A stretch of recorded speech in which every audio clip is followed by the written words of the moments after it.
Greetings all, Ferrariman601 here. Well, if Empty Box can put up a flight simulator video, I suppose I can as well. Here we are at Newark Airport in Newark, New Jersey. Newark Liberty International Airport, they've been calling it for the last 15 years or so. I refuse to acknowledge it by that name, but in any way, it is the closest major airport to my home in central New Jersey, and this is a Cessna 172. Empty Box, earlier today, quite infamously, managed to crash one of these things as I'm talking over the ATC. Managed to crash one of these things on landing in what I can only describe as an absolutely egregious brake check maneuver, courtesy of a Boeing 737. But I just want to prove to you that yes, it is possible to land a Cessna 172 successfully without causing widespread death and destruction.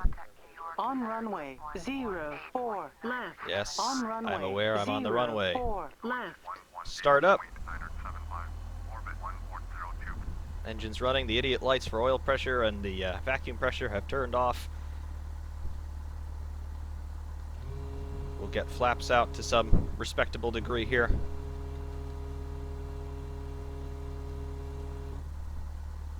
And we will push it up. Some torque effects from the propeller, of course. Airspeed's into green, and off we go, folks. Some crosswind off the deck here.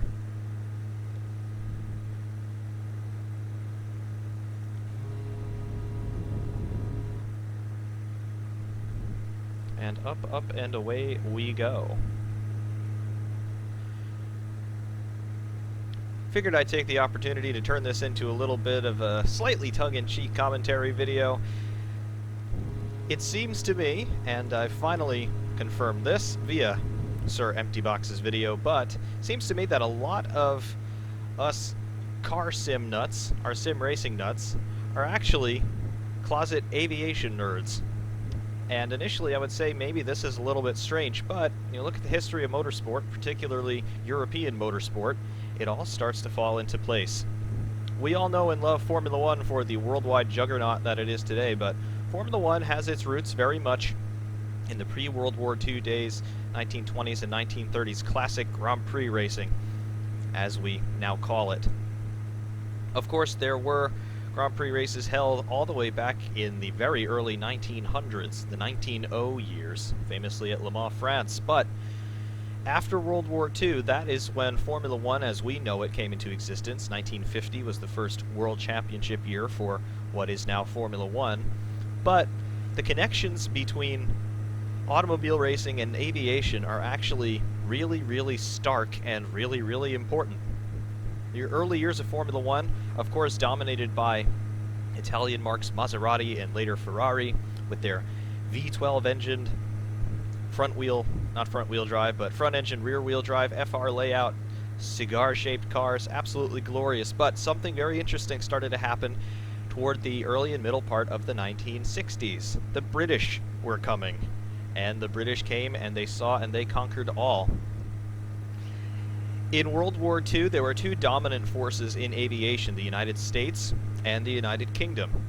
The UK had a whole bunch of wonderful aircraft that they used to great effect in the Second World War, and of course they had some wonderful engineers who designed those wonderful aircraft. Left out of jobs after the Allied victory in 1945, a lot of these engineers thought that they'd have to find respectable careers like designing domestic appliances and things like that, but no! Rather than do something mundane, they decided to go motor racing. So, toward the middle of the 1960s, you started to see a little team called Lotus pop up in Formula One. They started to experiment with very strange things like putting wings on a car. Yes, wings, previously the sole domain of aviation, but when you put them on a car and you turn them upside down, some very interesting things started to happen. Cars started to become grippier because they were producing downforce in much the same way that this Cessna 172 is producing lift right now to keep me aloft. Those wings, when inverted, produce that same lift effect, but they apply it in a downward direction. That is why we call it downforce. Downforce became such an advantage that everybody started to copy it through the end of the 60s, and of course through the 70s, when they coupled that with big fat slick tires, things went crazy. Downforce became such a valued commodity that Brabham, with their famous fan car at the Swedish Grand Prix, they dominated everything with that movable aerodynamic device via that big fan at the back, creating ground effect, suction under the car, sucked the thing down onto the road. The Lotus 79 created a passive version of that with their skirts and their airfoil underbody. 1983, they banned the sliding skirts, and then the quest for downforce shifted to the top side rather than the underside of the car. The rest is history, as they might say, but aviation and motorsport definitely are very closely connected, and I believe having an affinity for one almost dictates that you have an affinity for the other. In terms of my personal history with sims, Flight Simulator, Microsoft Flight Simulator as this is, was my first introduction to realistic computer gaming. Of course, like any other kid, I played with all sorts of console video games back in the early 90s, none of which were particularly realistic, but they were for entertainment, and that's what I used them for. But when I got into PC gaming, Flight Simulator was my poison, because it was just realistic, and for the time it was realistic, and it still is realistic now. I just loved the idea of being able to go on a computer and do something with a degree of believability, a degree of realism, to do something that I would not be able to do in reality, because I just don't have the necessary connections or credentials to be able to get in an airplane and fly around New York City like I'm doing right now. But that aspect really got me very interested in the sim culture as it was and still very much is. And around the same time, I got into the Gran Turismo series on PlayStation 1, and that was my introduction to sim racing. At the time, yes, there were some computer sims on a whole bunch of platforms, but technology as it was really didn't have such a big distinction between console and computer at the time. I mean, yes, you could say Jeff Crammond's the Grand Prix series. The name of the studio eludes me right now, but the guys who turned into iRacing, they had an IndyCar sim, and then they had the NASCAR sims out there, which were pretty much unparalleled for the time. Of course, there's Grand Prix Legends, but it wasn't until 2005, 2006 or so when I first got my hands on a proper PC racing sim, R-Factor. And those of you who have been fans of my channel since day one, I know there are some of you out there, you will know that I used to post tons of R-Factor videos all the time, simply because it was the only thing that I was running, and it was just glorious in every regard.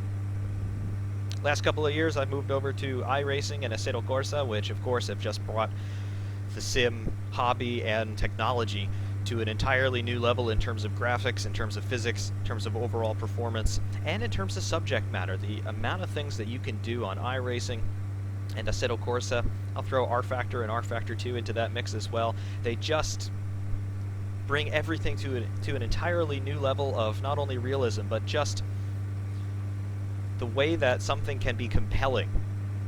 Assetto Corsa, with its classic Formula 1 and touring car content, I mean, you can be Jim Clark if you want. It's just miraculous, the amount of stuff that we're able to do today.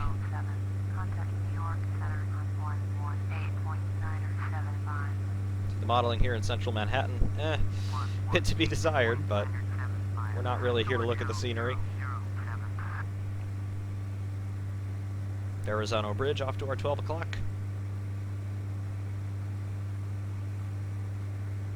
And put the nose down a little bit.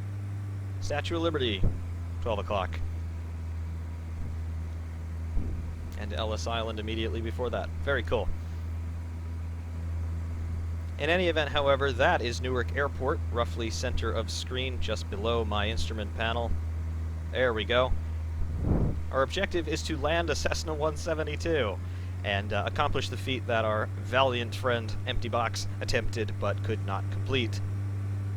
Again, courtesy of wake turbulence and one hell of a brake check from a 737. So let's contact Newark Tower. I am going to listen to ATC.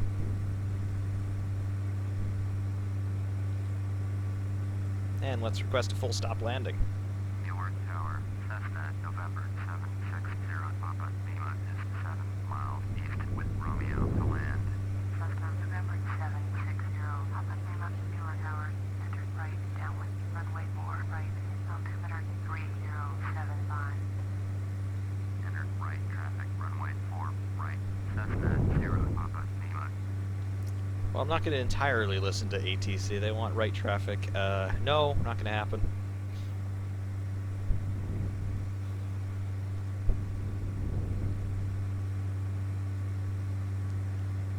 But, yep, everything is looking just copacetic here. Got plenty of fuel in both tanks.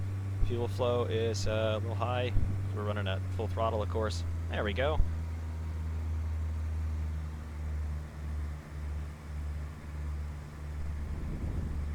And pretty much straight and level here.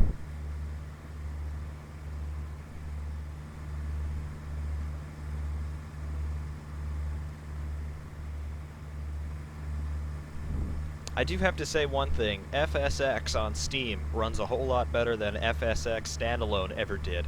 This game initially was released in 2006, and its age definitely showed, but the Steam edition, it's been facelifted quite a lot, and just all-around performance is so much better than it ever was as a standalone.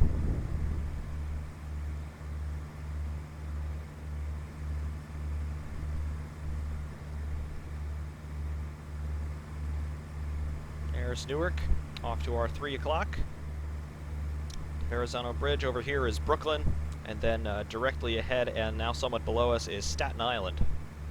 Staten Island being a part of New York, although I would say it is most decidedly on the New Jersey side.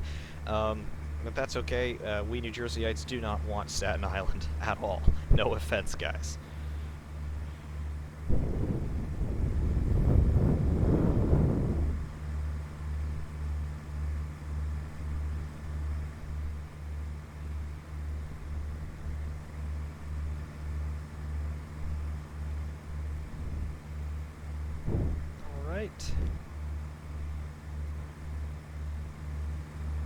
So we can get some distance onto the runway. It's going to be a short final. Start our base leg turn.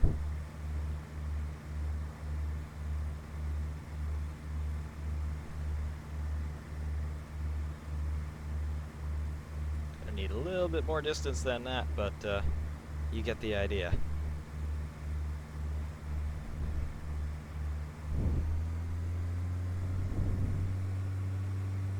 A little bit more airspeed.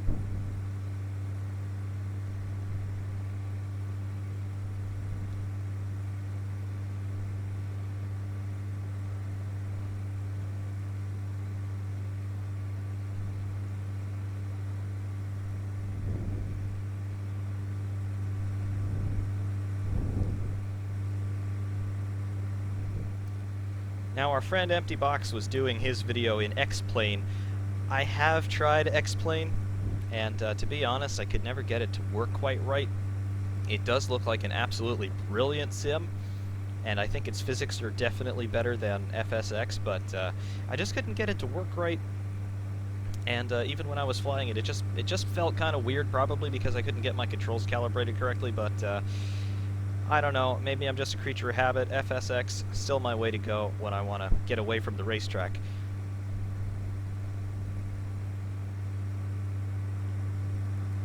We're just working on getting into that approach corridor for Newark. Gonna be another couple of minutes here.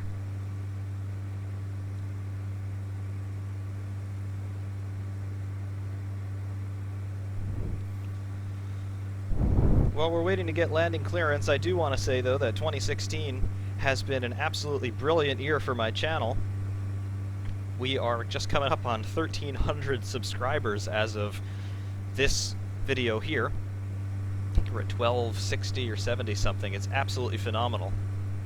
And thank you to each and every one of you who has subscribed and who likes and comments and shares, because all of that helps me out quite a bit. And of course, it is just all done out of passion for sim racing and sims in general.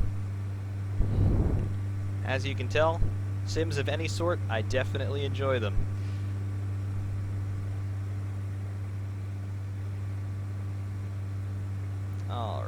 Come on, give me clearance. Where's our clearance, Clarence? It's gonna be a really short final at this rate.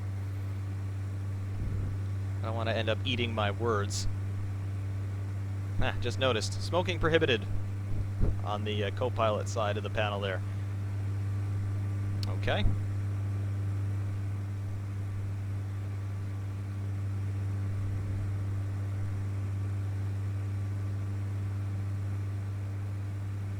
Just give me clearance. That's all I want.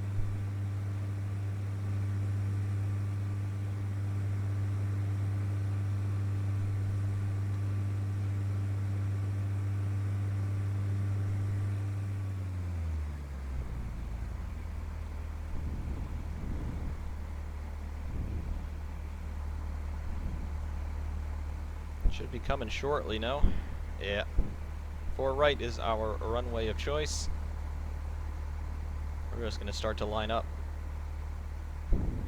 Big dive. Definitely do not try this in reality.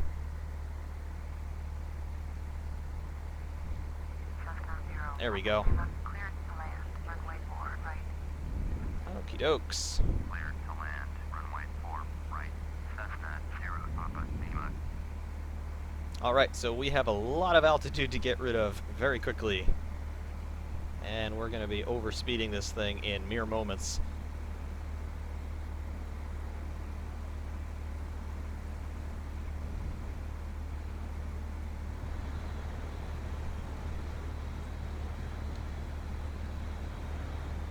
Let's see, that would probably rip the tail off in reality. And there's the wonderful New Jersey Turnpike right below us, that ribbon of tarmac. Very boring to drive on. Actually, not in the best condition in some places, it must be said. And there's that crosswind coming back to play. Flaps. Uh-huh. Flaps. I know, flaps. You want some flaps, I'll give you some flaps. Approaching 04 right. Too high, too high. I know all about that. I'm too high and too fast. Unstable, unstable. That I don't understand. I would say I'm quite stable. Remember, our objective here is just to land this thing.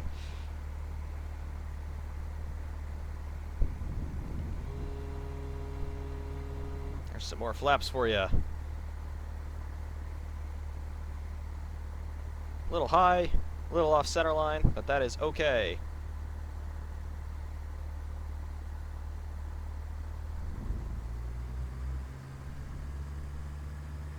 Lots of crosswind. We are crabbing in the breeze here. However, start setting it down. And touchdown. Cessna 0 Papa Lima, turn next taxiway.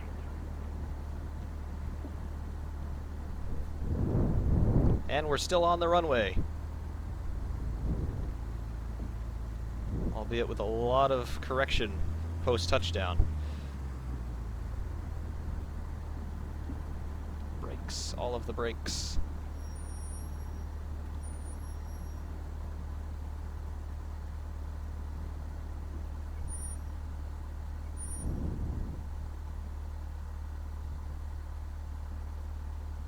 Pretty sure this is not a way to get off the runway, but we're going to use it.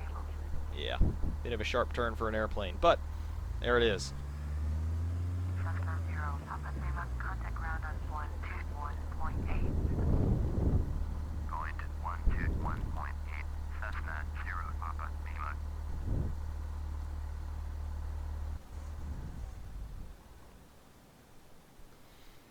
However, in any event, yes, that is how you land a Cessna 172, and that is my little diversion in Flight Simulator for today. Thank you very much for watching. I promise the sim racing content will be back very shortly. For Ironman 601 saying, thank you.